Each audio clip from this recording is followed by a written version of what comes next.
Assalamu alaikum. Welcome to my YouTube channel and you are watching BS English with Laiba. Our today's topic is Twilight in Delhi which is written by Ahmed Ali. आज के lecture में हम लोग Twilight इन दिल्ली के की points देखेंगे, title significance, characters, detail summary and critical analysis. उसके अलावा हमारे जो राइटर हैं अहमद अली, हम उनके बारे में पढ़ेंगे। तो बढ़ते हैं अपने टॉपिक की तरफ। सबसे पहले हम अहमद अली के बारे में पढ़ते हैं। अहमद अली जो हैं वो 1 जुलाई 1910 को दिल्ली के अंदर पैदा हुए एंड जनवरी 14 1994 में कराची पाकिस्तान में इनकी डेथ हो गई। अहमद अली जो हैं वो बहुत ही ज़्यादा फेमस पोइट हैं, नॉवलिस्ट हैं, क्रिटिक हैं, स्कॉलर हैं और ट्रांसलेटर हैं। He worked as a BBC representative and director in Indo-Pak subcontinent for 3 years. उसके अलावा इन्हें फर्स्ट इंग्लिश नॉवलिस्ट भी कंसिडर किया जाता है। इनको 2 लैंग्वेजेस पे बहुत ही ज़्यादा अबूर हासिल था। इन्होंने 1988 में कुरान पाक का तर्जमा किया था इंग्लिश और उर्दू के अंदर। अगर हम इनकी राइटिंग्स की बात करते हैं तो उसमें हमें ऑटोबायोग्राफिकल एलिमेंट्स देखने को मिलते हैं, नेशनल लाइफ नज़र आती है हमें, सिम्बोलिज्म, रियलिज्म, ये सारी चीज़ें हमें इनकी राइटिंग्स में नज़र आती हैं। अगर हम इनकी राइटिंग्स के थीम्स की बात करते हैं तो उसमें हमें marriage, decline of Muslim culture या decline of society, pessimistic theme होता है इनका, इनकी राइटिंग्स के अंदर जो होता है, ये सारी चीज़ें हमें इनकी राइटिंग्स में देखने को मिलती हैं। अगर हम इनके इम्पोर्टेंट वर्क्स की बात करते हैं तो सबसे मेजर वर्क जो है वो इनका है ट्विलाइट इन दिल्ली, जो कि 1940 में पब्लिश किया गया था। सेकंड है हमारा ओशन ऑफ नाइट, जो कि 1964 में पब्लिश किया गया था और एग्जामिन करता है कल्चरल रिफ्ट को कि पाकिस्तान और इंडिया बनने से पहले जो कल्चरल रिफ्ट है हिंदुस्तान में उसके बारे में बात करता है ये। उसके अलावा ऑफ रेट्स एंड डिप्लोमेट्स, ये नावल जो था इनका 1984 में पब्लिश किया गया था। इसको पब्लिश करने के कुछ साल पहले ही इसको लिखा जा चुका था और इनका एक वॉल्यूम ऑफ वर्स है पर्पल गोल्ड माउंटेन के नाम से, जो कि 1960 में पब्लिश किया गया। उसके अलावा कलेक्शन ऑफ शॉर्ट स्टोरीज है द प्रिजन हाउस के नाम से, जो कि 1985 में पब्लिश की गई थी। बढ़ते हैं अपने मेन टॉपिक की तरफ। सबसे पहले हम इसके की पॉइंट्स देख लेते हैं। हमारा जो नावल है उसके, ये नावल जो है इसको पब्लिश किया गया था 1940 में। इसकी जो सेटिंग रखी गई है वो रखी गई है pre war in India between 1911 and 1918। ये बहुत ज़्यादा हिस्टोरिकल नावल है, नॉस्टैल्जिया को रिफ्लेक्ट करता है ये। अगर हम इसकी सेटिंग देखते हैं ना तो सेटिंग जो है हमारी 1911 से 1918 की सेटिंग दिखाई गई है। बेसिकली वो टाइम पीरियड दिखाया गया है कि जब रेवोल्यूशनरी वार हुई थी 1857 में, जो रेवोल्यूशनरी वार हुई थी उसके बाद का जो टाइम पीरियड है उसके बारे में यहाँ पे जो अहमद अली वो बात करता है। अगर हम इसके थीम की बात करते हैं तो उसमें हमें tradition, modernity, nostalgia, colonialism, marriage life, ये सारी चीज़ें हम इस नावल के अंदर पढ़ेंगे। अब हमारे जो मेन कैरेक्टर हैं वो है मीर निहाल एंड असगर। अब मीर निहाल जो है वो ओल्ड ट्रेडिशंस को फॉलो करता है और असगर जो है वो न्यू जनरेशन को रिफ्लेक्ट कर रहा है, ठीक है। उसके अलावा this novel is full of symbolism, इस नावल में बहुत ही ज़्यादा सिम्बल्स को यूज़ किया गया है। मीर निहाल, असगर, स्नेक, पिजन, गटर, अजान, हीट, ये सारे जो हैं ये सिंबल्स हैं जो कि बहुत ही ज़्यादा इंपॉर्टेंट है इस नावल के अंदर। अब हम इसके टाइटल को देखते हैं तो टाइटल जो है ये सिंबलाइज कर रहा है डेथ को, डिक्लाइन को, मिजरी को, डिस्ट्रक्शन को, कि जो दिल्ली की जो सोशो पॉलिटिकल वैल्यूज़ जो थी, जो कल्चर था उसका, जो रिलीजन था उसका, वो बिल्कुल तबाह होकर रह गया था। अब यहाँ पे अगर हम नावल के नाम को देखते हैं तो नाम है इसका ट्विलाइट इन दिल्ली। यहाँ पे ट्विलाइट का मतलब क्या है? ट्विलाइट जो बेसिकली एक वो टाइम पीरियड होता है जब सूरज जो है वो गुरूब हो रहा होता है और रात का जो है वो आगाज़ हो रहा होता है। अब यहाँ पे जो सूरज का गुरूब होना जो है ना वो सिंबलाइज कर रहा है डिक्लाइन के साथ। अब वो कह रहा है कि जिस तरह से सूरज गुरूब होता है ना, इसी तरह से दिल्ली की जो सोशो पॉलिटिकल वैल्यूज़ जो हैं वो भी डिक्लाइन का शिकार हो गई हैं, वो भी ख़त्म हो गई हैं।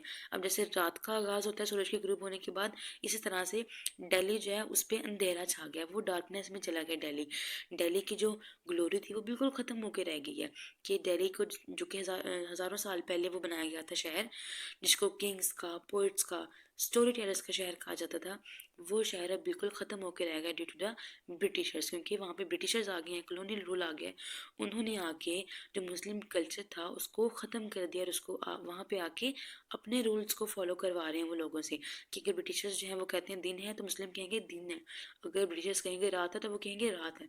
कि टोटली वो डोमिनेंट हो गया मुस्लिम कल्चर के ऊपर, कल्चर ऑफ दिल्ली के ऊपर, ठीक है। अब यहाँ पे ट्विलाइट जो है वो सिंबलाइज कर रही है डाउनफॉल को, डेथ को, डिस्ट्रक्शन को। दिल्ली जो है वो सिंबल है किसका? लाइफ का और डेथ का। कि बेसिकली यहाँ पे decay in socio political values of Delhi, ठीक है, कि जो दिल्ली की सोशो पॉलिटिकल वैल्यूज जो थी वो बिल्कुल खत्म होकर रह गई हैं।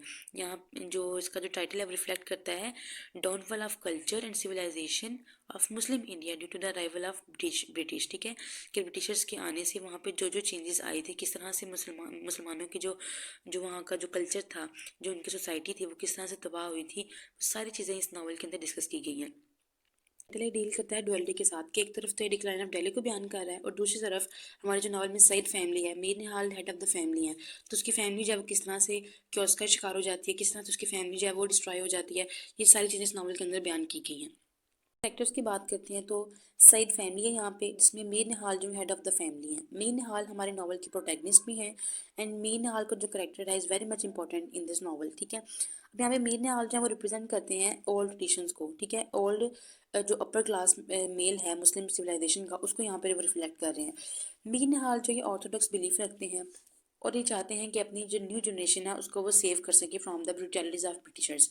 लेकिन दूसरी की तरफ ये खुद भी ऐसी फुलिश एक्टिविटीज़ में इन्वॉल्व होते हैं कि एक तो ये कि जो असगर की और बिल्किस की जो शादी होती है उसके लिए ये रजामंद नहीं होती हैं। अब यहाँ पे असगर जो है इनका बेटा है, ठीक है, असगर जो है वो शादी करना चाहता है बिल्किस से, लेकिन मीर निहाल जो है इस चीज़ को एक्सेप्ट नहीं करते हैं due to the class difference, status difference. वो कहते हैं कि अगर वो बिल्किस से शादी कर लेगा तो वो जो हमारी सोसाइटी में हमारा जो स्टेटस है वो मेंटेन नहीं रह सकेगा, ठीक है।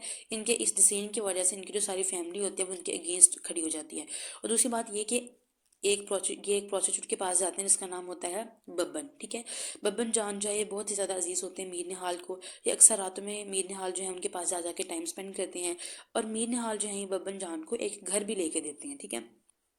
अब यहाँ पे मीर निहाल का जो करेक्टर है ना, ये बहुत ही ज़्यादा सिंबॉलिक करेक्टर है। ये रिप्रेजेंट करता है ट्रेडिशनल ओल्ड दिल्ली मुस्लिम सिविलाइजेशन को, ठीक है। अब at the end of the novel जो मीर निहाल जो है पैरालाइज हो जाते हैं, तो इनकी जो पैरालाइज कंडीशन है ये रिप्रेजेंट करती है दिल्ली को, कि इस तरह से जो मीर निहाल हैं वो पैरालाइज हो गए, इसी तरह से जो सिविलाइजेशन है या जो कल्चर है दिल्ली का वो भी पैरालाइज हो गया, वो भी ख़त्म हो गया, ठीक है। तो मीर निहाल जो करेक्टर है इज़ वेरी मच इंपॉर्टेंट। ये तकरीबन 60 ईयर्स ओल्ड है मीर निहाल। अब इनके जो एक्सटर्नल अपीयरेंस है ना वो पिक्चर है मुस्लिम नोबिलिटी की, ठीक है। मीर ये सारी चीज़ें हैं मीर निहाल के बारे में। और मीर निहाल की जो बेगम है उनका नाम है बेगम निहाल। अब यहाँ पे मेल डोमिनेंट सोसाइटी के बारे में बताया जा रहा है। मीर निहाल जो है वो ओल्ड ट्रेडिशंस को फॉलो करते हैं, ठीक है। अब यहाँ पे जो नेक्स्ट करेक्टर हमारे पास है वो है बेगम निहाल। बेगम निहाल जो है ये मीर निहाल की बीवी हैं। अब बेगम निहाल जो है वह बहुत ही ज़्यादा काइंड हार्टेड होती हैं, ठीक है, लेकिन सेम जिस तरह से मीर निहाल को अपने स्टेटस अपनी क्लास की फिक्र होती है कि अगर असगर की और बिल्किस की शादी हो जाएगी तो सोसाइटी में हमारा स्टेटस जो है वो डाउन हो जाएगा या हमारी इज्जत कम हो जाएगी, इसी तरह से जो बेगम निहाल है वो भी इन चीज़ों पे गौर करती हैं। लेकिन जब असगर बेगम निहाल को ये कहता है कि अगर आपने मेरी शादी बिल्किस के साथ ना करवाई तो मैं मर जाऊंगा, तो उसको जो है ना सुसाइड कर लूँगा, ये कहता है। तो बेगम निहाल जो थोड़ी सी इमोशनल हो जाती हैं, फिर वो मान लेती हैं अच्छा ठीक है कि मेरा बच्चा ये चाहता है, थोड़ी इमोशनल हो जाती हैं। बेगम निहाल जो हैं वो मान जाती हैं असगर और बिल्किस की शादी के लिए, ठीक है। अब इनकी जो शादी से मना करने की मेन वजूहत हैं यही होती हैं। बेगम निहाल जब वो कहती हैं कि बिल्किस जो है वो लोअर क्लास फैमिली से बिलोंग करती है, और दूसरी बात ये कि इनकी जो बिल्किस की माँ होती है वो मेड सर्वेंट होती है, तो वो कभी भी नहीं चाहेगी कि मेरे बेटे की शादी कैसी लड़की से हो जो कि मेड सर्वेंट हो, ठीक है। अब यहाँ पे बेगम निहाल जो हैं ये घर में जनाना पोषण में रह रही होती हैं। इनको इजाज़त नहीं होती है कि वो घर के जो हाउस होल्ड अफेयर्स होते हैं उसमें ये अपनी को पार्टिसिपेट कर सकें, ठीक है। दिस इज़ ऑल अबाउट बेगम निहाल। अब थर्ड कैरेक्टर है हमारे पास असगर। अब असगर जो है यहाँ पे यंगेस्ट सन है मीर निहाल का। अब जिस तरह से मीर निहाल जो हैं वो कुछ ऐसी एक्टिविटीज़ में इन्वॉल्व होते हैं, फुलिश एक्टिविटीज़ में इन्वॉल्व होते हैं, इसी तरह से उनका जो बेटा असगर है उनको भी इस तरह की कुछ एक्टिविटीज़ अच्छी लगती हैं, जैसे कि जो काइट फ्लाइंग है बेग असगर को बहुत ज़्यादा पसंद होता है, चिट चैट करता है फ्रेंड्स के साथ। उसके अलावा ये भी एक प्रोस्टिट्यूट के पास जाता है जिसका नाम है मुश्तरी बाई, ठीक है। जिस तरह से बाप बब्बन जान के पास जाता है प्रोस्टिट्यूट, इसी तरह से उसका जो बेटा है वो जाता है मुश्तरी बाई के पास, ठीक है। अब जो असगर जो है ये फॉलो करता है न्यू जनरेशन को। अब जो मीर निहाल है ना उसको प्रॉब्लम होती है ब्रिटिश रूल से, ब्रिटिशर्स से उसको प्रॉब्लम होती है। वो कभी नहीं चाहता कि ब्रिटिशर्स जो हैं वो आके हम पर रूल करें, ठीक है। लेकिन जो असगर है उसको इसके साथ कोई मसला नहीं है कि ब्रिटिशर्स आते हैं, कोई नया कानून आता है कि हमें उनको फॉलो करना पड़ेगा, इसको कोई ज़्यादा मसला नहीं है ब्रिटिश रूल के आने से। ठीक है। अब यहाँ पे असगर जो है, असगर के जो अपीयरेंस है, वो पैंट शर्ट पहनता है, शूज़ पहनता है। उसका जो घर होता है वो फुल ऑफ इंग्लिश स्टाइल्स होते हैं, इंग्लिश चीज़ें उसके अंदर पाई जाती हैं, जो कि इस चीज़ को सिम्बलाइज़ कर रही हैं कि न्यू जनरेशन को, न्यू आइडियोलॉजीज़ को, या जो न्यू स्टाइल है ब्रिटिश का, उसको ये फॉलो करता है। ठीक है। अब यहाँ पे असगर का जो करेक्टर है वो मीन हाल्स के कंट्रास्ट दिखाया गया है। ठीक है। अब मीन हाल की जो अपेरेंस होती है टोटली ऑपोजिट होती है असगर से। अब असगर की जो अपेरेंस होती है ना, वो ईस्टर्न और वेस्टर्न का मिक्सचर होता है ये। ठीक है। अब एक तरफ तो ये कि जो असगर जो है, ये ऐसा करेक्टर दिखाया गया है कि वो direction less Indian Muslim youth है। ठीक है। वो एक ऐसे कल्चर में रह रही होती है जो कि मल्टी कल्चर सोसाइटी है, वहाँ पे रह रहा है असगर ये। ठीक है। अब असगर जो है कि डांसिंग गर्ल के पास जाता है, जिस तरह से इसका बाप जाता है, लेकिन डिफरेंस इसमें क्या है, असगर जो है वो सिर्फ ये नहीं करता कि सिर्फ मुश्तरी बाई के साथ ही अपना लगा के रखता है कि पहली मोहब्बत मुश्तरी बाई है तो उसने उसी के साथ जीना मरना, ऐसा नहीं है। जो मीर निहाल है वो रहता है हमेशा बब्बन जान के साथ। बब्बन जान की डेथ हो जाती है, जब तक बब्बन जान की डेथ नहीं होती तब तक मीर निहाल उनके साथ ही रहता है। ठीक है, कमिटमेंट में। लेकिन असगर जो है, उसकी पहली मोहब्बत जब मुश्तरी बाई होती है, उसके बाद उसको प्यार हो जाता है बिल्किस के साथ, वो बिल्किस से शादी कर लेता है। बिल्किस के बाद इसका थर्ड लव आ जाता है। थर्ड लव है इसका जोहरा। ठीक है। असगर और बिल्किस की एक बेटी भी होती है, इसका नाम होता है जहां आरा। अब नेक्स्ट करेक्टर है हमारा बीबुद्दीन। बीबुद्दीन जो है मीनहाल का बेटा होता है, जो कि at the end of the novel death हो जाती है इसकी ट्यूबरकुलोसिस की वजह से। अब बेगम वहीद जो है बहन होती है असगर की, और बहुत ही ज़्यादा नेक औरत होती है। ठीक है। अब बेगम वहीद जो है बहुत ही यंग एज में विडो हो जाती है, 19 साल की उम्र में विडो हो जाती है, और ये भोपाल में रह रही होती है अपने ससुराल वालों के साथ और अपने 2 बच्चों के साथ। ठीक है। केस जो है यहाँ पे असगर की बेगम होती है, और बहुत ही ज़्यादा खूबसूरत लड़की होती है, बहुत ज़्यादा रिस्पेक्टिव इनोसेंट लड़की होती है, और एक रिलीजियस वुमन होती है। बिल्किस की शादी जो है असगर के साथ हो जाती है। बिल्किस जो है ये लोअर क्लास फैमिली से बिलोंग करती है और मुगल फैमिली से बिलोंग करती है। असगर जो है वो सईद फैमिली से बिलोंग करता है। अब बिल्किस की और असगर की शादी तो हो जाती है, लेकिन आफ्टर मैरिज इनकी शादी जो है वो इतने अच्छे तरीके से गुजर नहीं रही होती, क्योंकि अब असगर जो है वो जाता था प्रोस्टिट्यूट के पास। अब प्रोस्टिट्यूट जो है वो ऐसी ट्रिक्स और स्टाइल्स अडॉप्ट करती थी कि वो असगर को अट्रैक्ट कर सके अपनी तरफ। अब असगर जो है वो सेम डिमांड करता है बिल्किस के साथ कि बिल्किस जो है वो भी स्टाइल उसी तरह की ट्रिक्स यूज़ करे मुझे खुश करने के लिए। लेकिन बिल्किस जो है वो बहुत ही ज़्यादा रिलीजियस वुमन होती है, बहुत ही ज़्यादा इनोसेंट होती है, इसको उस तरह के स्टाइल या ट्रिक्स नहीं आती हैं कि वो असगर को अपनी तरफ जो है वो अट्रैक्ट कर सके। तो ये चीज़ें जो हैं इसकी मैरिज लाइफ पे बहुत ज़्यादा इफेक्ट होती हैं, असर रखते हैं इसकी मैरिज लाइफ पे। अब बिल्किस और असगर की जो है एक बेटी होती है जिसका नाम होता है जहां आरा, और जहां आरा की पैदाइश के कुछ अर्से बाद इसकी डेथ हो जाती है। बिल्किस की असगर के साथ जो है वो रिलेशन अच्छा नहीं चल रहा होता शादी के बाद, और असगर जो है वो भी बिल्किस की परवाह नहीं करता है, और घर के कोने में फेंक देता है कि अपनी बीमारी के साथ जो है वो जंग लड़ती रहती है, और आफ्टर सम मंथ्स ये मर जाती है। अब हमारे पास करेक्टर है बब्बन जान। बब्बन जान जो है प्रोस्टिट्यूट होती है मीर निहाल की। मीर निहाल जो है बब्बन जान को और एक घर भी लेके देता है। ठीक है। At the end of the novel Babban जान की ही स्ट्रोक की वजह से डेथ हो जाती है। अब नेक्स्ट है हमारे पास मुश्तरी बाई। मुश्तरी बाई जो है असगर की प्रोस्टिट्यूट होती है। असगर जो है इसे मोहब्बत करता है। जब मुश्तरी बाई को ये पता चलता है कि असगर की शादी जो है वो बिल्किस से हो रही है, तो मुश्तरी बाई जो है वो थोड़ी सी अपसेट हो जाती है। ठीक है, क्योंकि शी लव्स असगर। अब यहाँ पे जोहरा जो है, जोहरा है असगर का थर्ड लव। फर्स्ट लव इसका मुश्तरी बाई थी, सेकंड लव इसकी बिल्किस थी, थर्ड लव है जोहरा। जोहरा जो है ये बिल्किस की छोटी बहन होती है। बिल्किस की डेथ के बाद अपनी नीज का देखभाल के लिए जोहरा जो है ये असगर के घर रह रही होती है। एट द स्टार्ट जोहरा जो है वो प्यार नहीं करती है असगर से, ना ही उसकी तरफ ऐसे अट्रैक्ट होते, लेकिन असगर जो है वो अट्रैक्ट हो जाता है जोहरा की तरफ। लेकिन बाद में जो जोहरा है वो असगर का प्रपोजल एक्सेप्ट कर लेती है, लेकिन जोहरा की जो माँ है वो कभी भी नहीं चाहती कि असगर और जोहरा की शादी हो, क्योंकि उसको पता चल जाता है कि किस तरह से असगर ने मेरी पहली बेटी जो बिल्किस थी उसके साथ किस तरह से बिहेव किया था, तो वो कभी भी नहीं चाहेगी कि मेरी दूसरी बेटी जोहरा की शादी भी वहाँ ही हो। इस वजह से वो असगर का प्रपोजल जो है वो एक्सेप्ट नहीं करती है, जोहरा की शादी किसी और हो जाती है। अब लास्ट कैरेक्टर हमारे पास यहाँ पे जहाँ आरा जो है ये असगर और बिल्किस की बेटी हो। अब हम अपनी यहाँ पे समरी देख लेते हैं। हॉट समर इवनिंग का टाइम पीरियड होता है जब नावल की जो है वो स्टार्टिंग होती है। बेगम निहाल जो है वो वेट कर रही होती है मीर निहाल का कि वो घर आएंगी और उनसे बात करेंगी। बेसिकली बेगम निहाल जो है वो बात करना चाहती हैं अपने दोनों बच्चों की शादी से रिलेटेड मीर निहाल के साथ। वो चाहती हैं कि हमें अभी 2 बच्चों की शादी कर देनी चाहिए है। मीर निहाल जो हैं वो कहते हैं कि हमें पहले असगर की शादी कर देनी चाहिए। अभी इनकी बातें चली रही होती हैं कि इसी दौरान मीर निहाल को पता चलता है कि स्नेक जो है पिजन के क्वार्टर में एंटर हो गया। मीर निहाल जो है वो जाते हैं और स्नेक को मार के आते हैं। अब यहाँ पे पिजन जो है वो सिंबलाइज कर रहा है मुस्लिम कल्चर को, और स्नेक जो है वो सिंबलाइज कर रहा है ब्रिटिश रूल को, कॉलोनियल रूल को। ठीक है। अब असगर जो है वो घर में दाखिल होता है, and Asgar is testifies by his father due to his English style. लेकिन असगर जो है वो उनकी बातें नहीं सुनता और चला जाता है वो, क्योंकि असगर की होशोवास पे जो है वो बिल्किस छाई हुई होती है। अब असगर जो है वो बिल्किस से शादी करना चाहता है, लेकिन असगर इस बात को भी जानता है कि मेरे जो वालिद हैं अमीर निहाल, वो कभी भी मेरी इस चीज़ को एक्सेप्ट नहीं करेंगे, मेरी इस शादी को एक्सेप्ट नहीं करेंगे। इसलिए असगर जो है वो बात करता है अपनी बहन बेगम वहीद के साथ। अब बेगम वहीद जो है वो बात करती हैं बेगम निहाल के साथ, अपनी माँ के साथ। एट द स्टार्ट जो बेगम निहाल जो है वो भी इस शादी के लिए मान नहीं रही होती, लेकिन जब असगर उन्हें कहता है कि अगर आपने मेरी शादी इसके साथ ना की तो मैं मर जाऊंगा, तो बेगम निहाल जो है वो एग्री हो जाती हैं, क्योंकि वो परेशान होती हैं असगर के लिए। जब यही बात मीनहाल से की जाती है तो वो गुस्से में आ जाते हैं कि मैं बिल्किस के साथ उसकी शादी करके अपनी सोसाइटी में जो रेपुटेशन है उसको कम नहीं करना चाहूँगा कि एक मेड सर्वेंट्स की बेटी जो है वो मेरे बेटे की बहू बनेगी। ठीक है, वो इस चीज़ को एक्सेप्ट नहीं करना चाहता।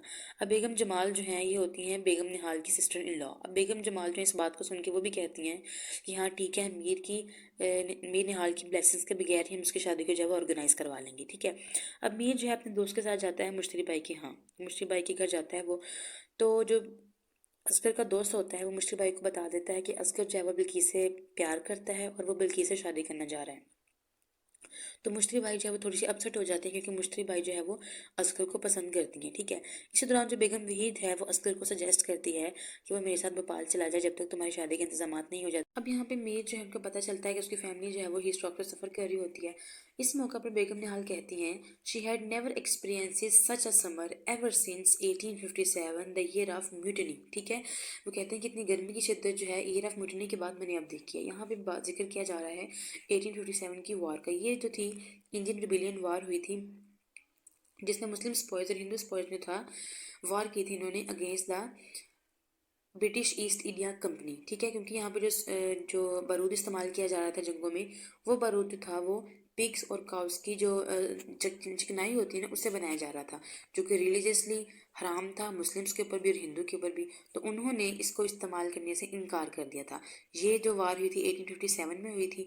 फिर 1857 में जो थी वो शिकस्त हुई थी मुस्लिम्स को, ठीक है, हिंदूज को। फिर उसके बाद जो था 1858 से लेकर 1947 तक जो ब्रिटिशर्स थे उन्होंने हुकूमत की थी हम पे 98 ईयर्स तक उन्होंने हुकूमत की थी। ठीक है, अब बेगम निहाल जो है उसकी तरफ इशारा कर रही होती है कि उसकी जो गर्मी की शिद्दत इस हद तक बढ़ गई है कि जो दोबारा म्यूटनी की जो वार थी उस वक्त इतनी गर्मी की शिद्दत थी। ठीक है, फिर जब मीन हाल जब घर आते हैं उन्हें पता चलता है कि उसके जो बिलव्ड पिजन्स जो है वो एक्सट्रीम हीट की वजह से मर गए हैं कुछ। ठीक है, वो मार्केट में जाते हैं और जाके नए पिजन्स जो है वो खरीद के लेके आते हैं। अभी वो पिजन्स को जो है वो पिंजरे में डाल रहे होते हैं कि उसका सर्वेंट जो है आके उनको रिवील करता है कि बेगम जान जो है वो मर रही हैं ड्यू टू हीट स्ट्रोक। ठीक है, अब मीन हाल जो है वो हड़बड़ी में जाते हैं और उसी दौरान वो पिजन्स का कोप बंद करना भूल जाते हैं। वो हड़बड़ी में जाते हैं और जाके देखते हैं बेगम जान को, लेकिन बब्बन जान को देखते हैं, लेकिन उनके जाने से कुछ देर पहले ही बब्बन जान जो है वो मर चुकी हुई होती हैं।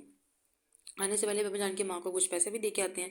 उसके बाद वो देखते हैं, जब वो घर आते हैं वो देखते हैं कि उसके जो बकाया पिजन्स रह गए थे उन पिजन्स को स्ट्रे कैट ने खा लिया है। अब यहाँ पे स्ट्रे कैट जो है ये भी सिंबलाइज कर रही है ब्रिटिश रूल को, न्यू आइडियोलॉजीज को, न्यू आइडियाज़ को, जो कि चेंज कर रहे हैं किसको, दिल्ली के कल्चर को चेंज कर रहे हैं, दिल्ली के कल्चर को डिस्ट्रॉय कर रहे हैं। ठीक है, अब इस मौका पे जो मीर नहाल जो हैं वो बहुत ही ज़्यादा डिसहार्ट हो जाते हैं, बहुत ही एमलेस फील करते हैं। वो कहते हैं कि मेरी ज़िंदगी जो है वो ख़त्म हो गई, क्योंकि मीर नहाल के बब्बन जान और पिजन बहुत ही ज़्यादा अजीज़ थी। अब वो कहते हैं कि मेरी जो बिलव्ड चीज़ें हैं वही मुझसे दूर हो गई हैं, मेरी ज़िंदगी का जो मकसद था या जो मेरी ज़िंदगी की अच्छी चीज़ें थी वो सारी ख़त्म हो गई हैं। इंसान जो है वो बहुत डिसहार्ट फील कर रहा होता है। Same case with the Mir Nihal, अगर उसके साथ कुछ बुरा होता है या कोई कोई उसकी जो अजीज़ चीज़ होती है वो उसे छीन ली जाती है। ठीक है, अमीर नहाल जो है वो इजाज़त दे देते हैं असगर को कि वो अपने फैसले खुद ले सकता है, अगर वो बिल्किस से शादी करना चाहता है तो वो कर सकता है। ठीक है, उसके बाद क्या होता है कि जो 7 दिसंबर 1911 में कोरोनेशन सेरेमनी होती है किंग जॉर्ज की, ठीक है, in front of Jamia Masjid. अब इस कोरोनेशन सेरेमनी में जो है मीर और उसकी फैमिली जो है वो भी गई हुई होती है, लेकिन मीर जो है वहाँ पे कुछ एक्सक्यूज़ करके वहाँ से निकल आता है। ठीक है, अब वहाँ पे एक बेगर देखता है, वो रियलाइज़ करता है कि he is one of India's farmer rulers. ठीक है, उसको कुछ मनी देता है और वहाँ से निकल आता है। अब यहाँ पे असगर और बिल्किस की शादी हो जाती है बहुत ही एक एलेबोरेट मैनर में, लेकिन बिल्किस और असगर जो है शादी के बाद कुछ प्रॉब्लम्स को फेस कर रहे होते हैं। अब यहाँ पे एक मेन रीज़न ये भी आती है कि असगर जो है वो विज़िट करता था मुश्तरी बाई को, और मुश्तरी बाई जो है कुछ ट्रिक्स या स्टाइल्स यूज़ करती थी असगर को अपनी तरफ अट्रैक्ट करने के लिए। अब असगर को जो है उन चीज़ों की आदत होती है, ठीक है। अब बिल्किस जो है वो बहुत ही ज़्यादा सीधी सादी लड़की होती है, उसको हम कह सकते हैं कि थोड़ी सी अनरोमांटिक गर्ल होती है, लेकिन बहुत ही ज़्यादा रिलीजियस वुमन होती है। उसकी जो ग्रोथ होती है ना बहुत ही ज़्यादा रिलीजियस वे में होती है। उसको इस तरह की ट्रिक्स स्टाइल्स नहीं आते जो कि मुशरी बाई को आते थे, लेकिन असगर जो है वो चाहता है कि बिल्किस भी उसको उसी तरह से अट्रैक्ट करे जिस तरह से मुश्तरी बाई करती थी। तो उसकी शादी के बाद अच्छी लाइफ ना गुजरी होने की एक वजह ये भी है। उसके अलावा क्या होता है कि कुछ अर्से बाद उनकी जो मैरिज लाइफ है वो अच्छी नहीं गुजरी होती है, लेकिन उसके बाद वो अपना एक नया घर ले लेते हैं। असगर की जब वो जॉब पर जाती है तो सोचते हैं कि उसके बाद हालात जो हैं वो ठीक हो जाते हैं। अब वो घर लेते हैं, वो घर जो है वो फुल ऑफ इंग्लिश थिंग्स होता है, ठीक है। उसके अंदर जो भी चीज़ें वो नया फर्नीचर रखता है वो सारी चीज़ें जब इंग्लिश स्टाइल में होती हैं, क्योंकि वो असगर जो है वो न्यू जनरेशन को रिफ्लेक्ट कर रहा है। असगर जो है वो न्यू आइडियोलॉजीज, न्यू आइडियाज़, जो ब्रिटिश का स्टाइल है, रहने सहने का तरीका, उन सब चीज़ों का वो अडॉप्ट कर रहा है। तो उसका जो घर होता है ना वो फुल ऑफ इंग्लिश मटेरियल्स होता है, लेकिन तो इस वजह से उसकी फैमिली में थोड़ा सा तजाद होता भी है। लेकिन असगर जो है उसकी परवाह नहीं करता कि उसकी फैमिली उसके बारे में कुछ भी कह रही है तो वो कहती रहे, ठीक है। फिर असगर और बिल्किस की जो है एक बेटी होती है जिसका नाम होता है जहाँ आरा। अब बिल्किस के बाप की डेथ हो जाती है, जिसकी वजह से बिल्किस जो है वो डिप्रेशन में चली जाती है। अब अपनी बेटी की पैदाइश के कुछ अरसे बाद ही बिल्किस जो है वो बीमार हो जाती है टीबी से, और वो मर जाती है, और क्योंकि वो डिप्रेस्ड हो जाती है अपने बाप की डेथ की वजह से। उसके बाद जब बिल्किस की डेथ हो जाती है तो उस जहाँ आरा की देखभाल के लिए उसकी जो ज़ोहरा है वो आती है। ज़ोहरा जो है वो बिल्किस की छोटी बहन होती है, ठीक है। अपनी नीस की देखभाल के लिए वो असगर के घर आ जाती है। असगर जो है वो स्टार्ट में ज़ोहरा के प्यार में मुब्तला हो जाता है, लेकिन ज़ोहरा जो है वो स्टार्ट में उसको पसंद नहीं करती, लेकिन बाद में ज़ोहरा भी जो है वो भी असगर को पसंद करने लग जाती है। अब यहाँ पे हमें एक चीज़ नज़र आ रही है कि मीर नहाल जो है वो ओल्ड ट्रेडिशंस को फॉलो तो करता है। जैसे वो बब्बन जान को पसंद करता था, ठीक है। बब्बन जान की डेथ हुई है तब से उसको ऐसा लगता है कि जैसे मेरी भी जो ज़िंदगी है वो ख़त्म हो गई। लेकिन जो असगर जो है वो ओल्ड ट्रेडिशंस को फॉलो तो कर रहा है, लेकिन एक नए तरीके में, अपने अंदाज में, ठीक है। उसकी पहली मोहब्बत जो थी वो मुश्तरी बाई थी, दूसरी मोहब्बत जो थी वो उसकी बिल्किस थी, तीसरी मोहब्बत जो है यहाँ पे उसकी ज़ोहरा है, ठीक है। अब वो क्या करती है, जो असगर जो है वो ज़ोहरा के पेरेंट्स से बात करता है शादी से रिलेटेड। पहले तो ज़ोहरा की माँ जो है वो मान जाती है, लेकिन बाद में बेगम जमाल जो हैं वो ज़ोहरा की माँ को जाके रियलिटी बता देती हैं कि इन्होंने आपकी पहली बेटी के साथ, बिल्किस के साथ, किस तरह से सलूक किया था।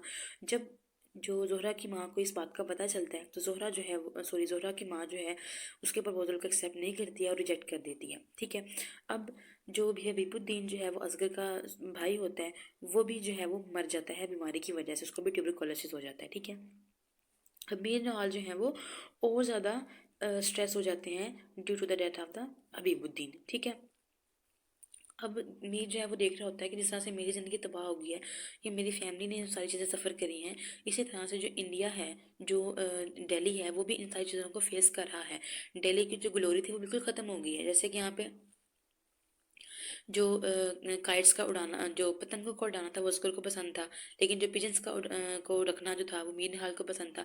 पिजन जो थे वो भी मर गए हैं, बब्बन जान जो है वो भी मर गई यहाँ पे, ठीक है। अब यहाँ पे हमें ये दिखाया जा रहा है कि जो ओल्ड दिल्ली थी वहाँ पे ट्रेडिशन था, ये कबूतर उड़ाने का ट्रेडिशन था, पतंगे उड़ाने का ट्रेडिशन था, ठीक है। ये जो था, ये शराब वगैरह पीने का बहुत ज़्यादा ट्रेंड था वहाँ पे।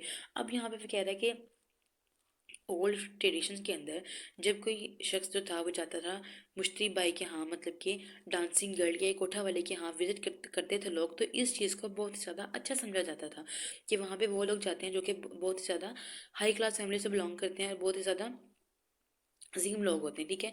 ओल्ड ट्रेडिशन में ये समझा जाता था।